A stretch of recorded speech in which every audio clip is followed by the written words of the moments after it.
In a recent tweet attempting to emphasize inclusion for all different kinds of viewpoints, Penn State's Liberal Arts College included a note that were conservative students also included there, said, "Your viewpoints are important." Well, there was swift backlash and the tweet was taken down. Campus Reform Editor-in-Chief Cabot Phillips joins us now to talk about cancel culture on campus. Cabot, always good to have you.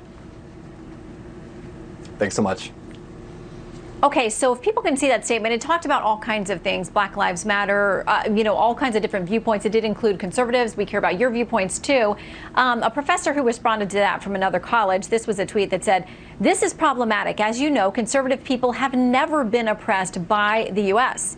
Such a comparison to the everyday oppression women, immigrants, LGBTs, people of color, and other minorities experience is dishonest and demeaning." So the statement went away because apparently, Cabot, you can't include conservatives as people who should have their viewpoints included.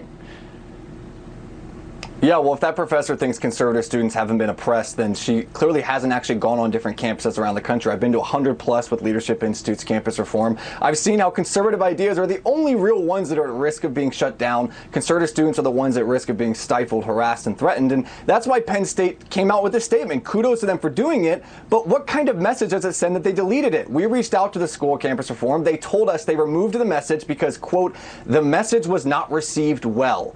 And you're telling students essentially that we will stand up for your free speech rights. In this case, conservative students will stand with you as long as the outrage mob doesn't get too angry. This is a conditional support of free speech. That's the problem. And so it was a good on them for actually standing up initially for students that are marginalized and are oppressed on campus, in this case, conservative students. But they made a bad mistake by deleting this, and it sends a chilling message for free speech on campus moving forward there at Penn State. I want to ask about something else you guys have been investigating, which is a number of colleges announcing they're only going to have virtual classes and digital classes this fall, but they're still going to charge the same amount of tuition.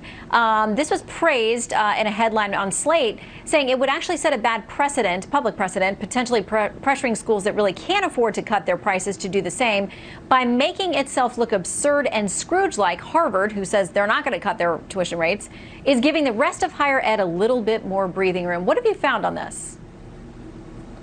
Well, this is the great bait and switch. The more we dig into it, the more we see that universities appear to be intentionally slow and not forthcoming with the information to their students. So they're trying to get as many students as possible to sign on the dotted line to pay full tuition for the coming year. And then they come out and tell them later, well, actually, you're not really getting the full experience.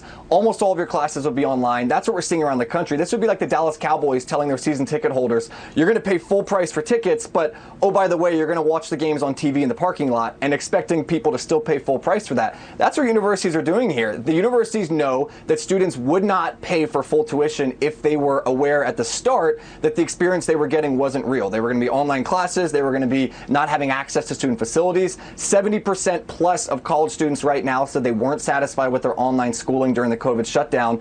And 1/3 of graduating high school seniors said they would not apply to a university if they weren't going to get the traditional in-person campus experience if classes would be online. Universities are well aware of that data. They know that students are looking to avoid those situations, and that's why they're trying to get as many students as possible on the hook for that tuition and then tell them later that it's not going to be the real experience.